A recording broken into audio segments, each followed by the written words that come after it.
So yeah, I left the shift because this was just done a couple of days ago. So I guess this presentation is still valid. And over there, my colleague Reno and I presented how to actually build an agentic game engine, or how do you play Dungeons and Dragons with AI. So if you never played Dungeons and Dragons, I hope you did, but if you didn't, don't worry, I will explain it. Well, yeah, let me walk you through that. So there is actually a QR code, you can try it later, on the WhatsApp, so you can actually play the game. So we have a simplified experience available for you. We have a more complete game for our own needs. So what is this presentation about?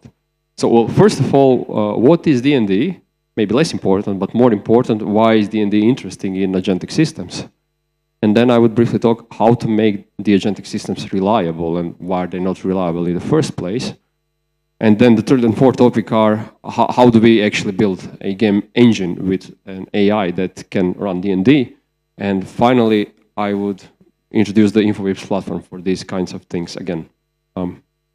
So what is D&D? Well, it's a tabletop role-playing game published in 1974.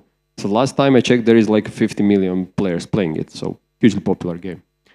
And there are like a couple of things why D&D is so popular, I would say. The first one being a very rich lore.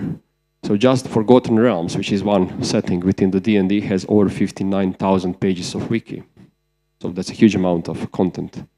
And the way the game is played, well, there are like two key entities. First, players, which are playing the game, and then the Dungeon Master, which is a super difficult role. Like some Dungeon Masters takes weeks to prepare one game session, really. And what they do, Dungeon Masters, is they control the world, they tell the story, and they play the monsters and the NPCs. So at the heart of the D&D game is you have players and monsters trying to kill each other, usually. Well, and then the thing that I like most about the D&D is this multi-turn combat system. And this is what the presentation will be about a lot. So, a multi-turn combat.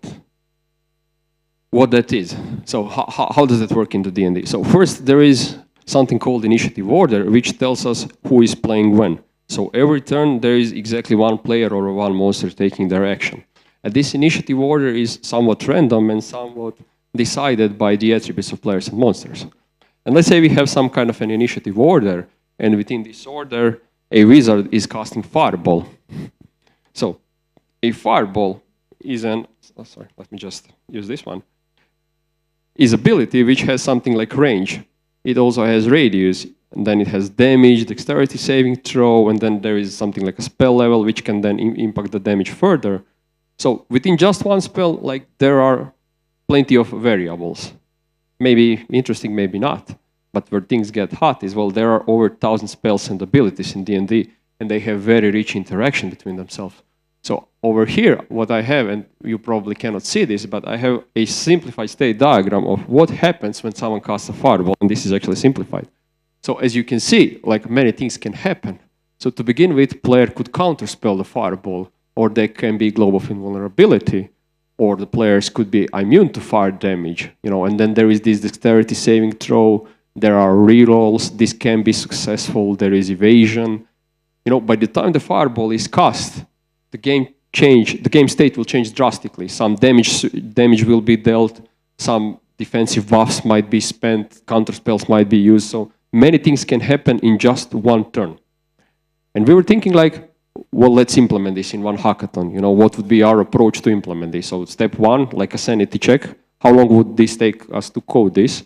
And the rough calculation was about 1 year full team, so we would probably not get approval for that. And then we were thinking, well, how can we help ourselves with LLMs? But now, let's say we just use LLM. And I'm showing just one turn in combat, so a one player and one state diagram. And now imagine when everyone takes a turn, there is plenty of side effects. And if you were just feeding this into LLM, by the end of the combat round 1, I guarantee you LLM will be unable to process what's happening in the round 2. No way. So that won't work either, just throw this at LLM. And there is a research here, like LLMs get lost in multi-turn conversation. It's kind of different setup, but similar, like they under-specify the problem, show part of the question, and then a follow-up question which has more details. And they have shown there that the performance drop-off is goes from maybe 90% to 65% in second turn already. And this is actually fairly consistent with what we have seen when basically the case we try to solve is complex, and there are many side effects that the performance drops rapidly. And I'll talk later how we solve this. Now let me zoom out from the D&D for a moment, and now again, different people, so yeah, please bear with me. Now, agentic systems. So, well, this agentic, it's a very fuzzy term. Well, so I used Anthropic's definition over here, and what we have is that there are two ways to build agentic systems. So the first one being workflows, where we have explicit code managing the LLMs and tools. For example, I want to buy something, and there are 5 steps for me to buy something. So these 5 steps would be explicitly programmed, and LLMs would be used in maybe 2 of these steps. On the contrary, agents, this is a different architecture. You don't have 5 steps. You just have tools and API calls, and then you want LLM to figure these steps in the runtime. So it talks with the user, and now I need to check account balance. Well, the promise is the agency or flexibility, but the penalty is you are going to lose predictability, and it's going to happen massively. So in reality, I don't think this works. I know that this doesn't work, but this also doesn't make sense today. So where we want to be on this curve, and kind of Anthropic says that also, well, somewhere. And where, it depends on your use case. So it's again, the money, the CX, the everything, it plays the roles, but we just need to be aware that, you know, we still need code to make this work. And maybe to further emphasize this point, so these are the 2 benchmarks, one from the McKinsey and another one from the LangChain. While they differ in some details, they do agree that the primary bottleneck for putting agents in productions is still performance quality. And if you look at the McKinsey, this trend is growing. So the business leaders have less and less confidence that agentic systems actually work. So they agree on this metric. I can actually move slide with that. And what I've come to believe that #1 performance killer for putting agents in productions is actually pretty bizarre. And this is actually a snippet from production prompt that I have looked recently. It has 11 sections. So let me just deep dive into one of them. Like, if the event type is new ticket, use classify ticket tool immediately. If classify ticket returns a single team, proceed directly. That's 2 ifs in the code. You know, but there are 11 sections, of which 7 are like 14 ifs. And what's the problem with this? Well, first, how do you unit test this? Let's say that there are 11 sections, and I just want to test, you know, this feature. How do I test this? The entire prompt must be evaluated. It's very difficult. How do I maintain this when, if I change step 5 in the prompt, I can break step 2 or any other step? How do you evolve this? You add step 12, you might break everything. You know, the attention mechanism is not perfect. Now, the other way can also be a problem, and we were sometimes guilty of that we would over-engineer in the other side. Like, we would sometimes spend a lot of time parsing LLM output for some very specific cases where we could actually just tune the LLM a bit. But this is easier to solve than if you end up with ever-growing prompt with 11 sections. So, to unlock the performance in agentic systems, I'll go back to D&D, by the way. So, I would say there are 2 key ingredients. One, I talked about where do you want to be on this curve, and the second, context engineering. So this is something that has been talked about recently, but we are doing this for like the last 2 years. So we are treating this context as basically the most important activity when we work with agentic systems. And the context is everything that LLM sees. This can be the instructions, the static data, dynamic data, the instructions, so everything you feed to the LLM, the tools. And if you look at the Andrei Scarpati take on the topic, he's also saying something like, and he's like in the top 5 experts in the world for this. He says +1 for context engineering or prompt engineering, and happening with this. All right, so back to where we were. So the context engineering is basically an art and science at the same time. It's a highly relevant, but also highly difficult thing to get right. So, and I mentioned this when we talked about RAG, but really to unlock the performance of any AI system, it's a question of how do you feed exactly right data at exactly the right time. And just to mention 2 more things on this topic, like I see people that when they went with these agents, they get some POC super fast, and you know it works in your presentation, but then you actually throw users and it breaks. So time to POC and time to market might be, you know, impacted differently where you start on this curve. And also what I have seen that people optimize super edge cases which happen 1% of the time, but the happy path doesn't work. So I would start with the happy path and think more about time to market than the time to the POC. All right, so now I talked about the agentic systems and the D&D. So to tie these two things together, so how did we proceed with this? So we basically, some months ago, we had a hackathon where we built a first version where you can play a D&D game. And then we figured out, well, this works, but we don't really have time to drill this further. So we actually got 2 interns, and you know, like they both contributed equally, so we threw a dice how we will order them. Yeah, I think it's fair. And then what they did is, well, they actually built complete combat engine where you can build a character, you can play the game, and there are images. We are just missing voice now at this point.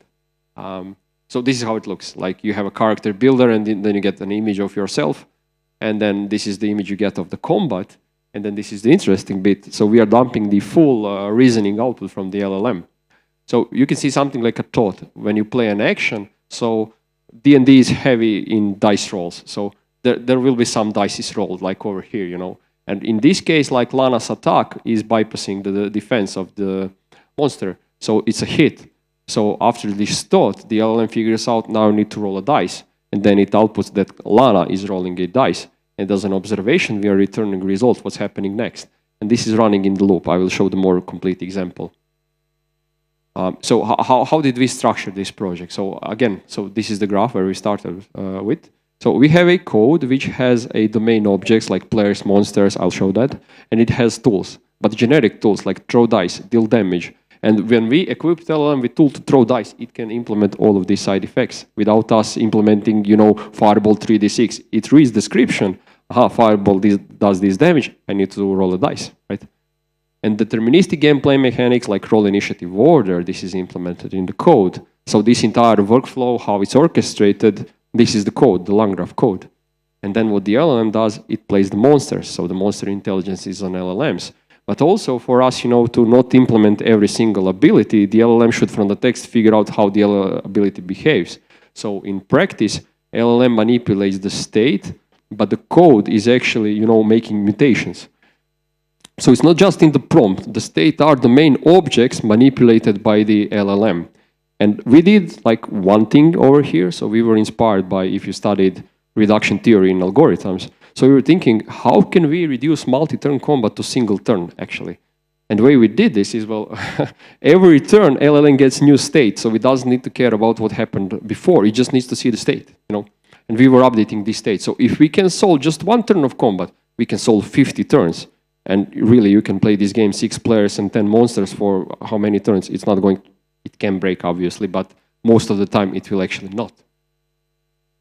So like what I mentioned, so there are domain objects, like there are monsters, players, there is a party, there is weapon, armor, there are abilities, skill, stuff like that. And then there is add effect, you know. So every time a side effect needs to happen in the graph, LLM says this is the action that needs to be done, you know, and tells us which action. We change the world state programmatically, and then the LLM sees the new world state and then continues executing this. So really, the key principle over here is a React pattern. Now, like people tend to use reasoning models nowadays, but they have a problem. You don't see the full trace. You cannot really debug them. That's problem number 1. Problem number 2, you cannot tune them, well, not as easily. And problem number 3, they are super slow. But if you just use an LLM without reasoning, you can run it in something called reason then act. So it's a highly influential, basically, paper, I would say, on this topic. So what they are proposing, well, the LLM just runs in a thought action observation loop. You know, it says, okay, these are my variables. I now need to do this, and it outputs action. We execute the action programmatically and return result. And the LLM keeps doing that until it says, and I'm done. And the way this setup works is, well, so we have a code and LLM playing together with these domain objects. So the LLM is saying, now I need to throw dice. We throw the dice in the code. Now I need to do damage. We do damage in the code. And then they all see this state and, well, the action log.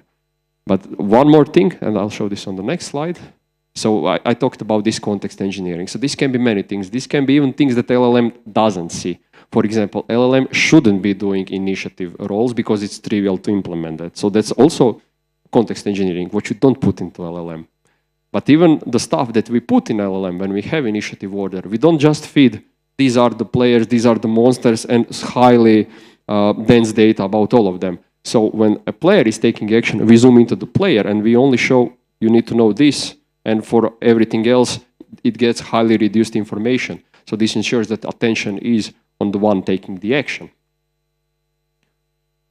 So at a high level, and this is barely visible, but there is some graph. So this is running some kind of a cycle until the end of the combat. And we have a workflow which is attached to the LLM and to the Infobip CPaaS layer. So this is a final example, and we are almost done. So what I want to show is a bit more complex a reasoning chain. Like I used a thunderclap against 3 different monsters. And what you can see here is, well, so since there are 3 monsters, I actually need to roll 3 dice because I'm attacking 3 monsters, you see. So I have an action, roll dice, roll dice, roll dice. And then in the code, we actually execute these roll dice actions. And we return observations, like a roll of die was 7, 15, and 7. So we return this observation back in the loop. And then the LLM needs to figure out, so this one failed the save because 7 is less than 13, but these 2 actually managed to resist the spell. So they will take a reduced damage, unlike the elk. And then it tells us, now I need to roll the damage roll. Okay, so we throw the damage roll, and then we apply different damage. So 4 to elk, but only 2 to the ape. And then, it tells us, okay, now you should update the game state by doing this damage, like 4 to 2. And we return again observation because LLM needs to figure out who survived. So everyone survived. And now it tells us that I have actually cast Thunderclap and end of turn. So you see, like this is 8 tool calls in 1 turn and nothing broke. You can try it yourself. Yeah, so basically, to kind of wrap up this part, so as an outcome, that if you are very careful with context engineering and how you balance workflows and agent type of architecture, you can get multi-turn consistency, and you can play this game until one side wins. So, and also the engine is grounded into the D&D. So again, I would emphasize that we managed to solve this by reducing multi-turn combat to a single turn. So that also means if you ask it what happens previous turn, it won't know. We can solve this, but we didn't. So just briefly 2 more slides, what we are in general trying to do, and if it's interesting to you, let us know. So like Marko showed you no-code approach, but we also have a different product, a full code approach, let's call it like that, where for the Python community that's maybe using LangGraph or AutoGen, we offer an SDK which has all of our products packed, like a SaaS, CPaaS, and AI tools with much simplified interface. You don't need to look through our thousands of APIs and figure out what you need. So we packed like bare minimum that you need to build stuff like this D&D or any kind of a chatbot, really. And what we solve for you is you don't need to think about the resilience. So what happens if I don't know, DC in America goes down, we handle this automatically. How will this scale if your user number increases? We will handle this. You need SLAs, we guarantee this is going to work like a full time. And you work in LangGraph, we let you work with LangGraph, like a pure LangGraph. We give you tools, we don't force you to do anything, and you get the infrastructure for running that. And yeah, for the deployment, you also don't need to worry how to deploy this. So there is a simple API method in SDK where you never need to log into any portal. You can just do that. And you can run this on your own laptop. You just need Infobip's API key. Basically, you can test this fully on your laptop. When you deploy it with us, you get this resilient scaling and stuff like that. So another thing that we offer is like a tracing. So if you need an LLM tracing, so you can trace specific LLM codes, you can see latencies, inputs, outputs, and stuff like that. And also the logging, you can log whatever you want. So you just log a JSON record, and then you get search engine, you can actually see the logs yourself. So we ensure that the platform, that the network works, that there is scaling and resilience, and you just need to ensure that your application makes sense. That's the value prop that we try to offer to anyone. So I would just want to highlight one more use case, and then we are done. So one thing that we built with one of our customers is who is dealing, let's say, with a car parts, so to speak. So they have an AI assistant which is built using both full code and no code together. So that's a one workflow.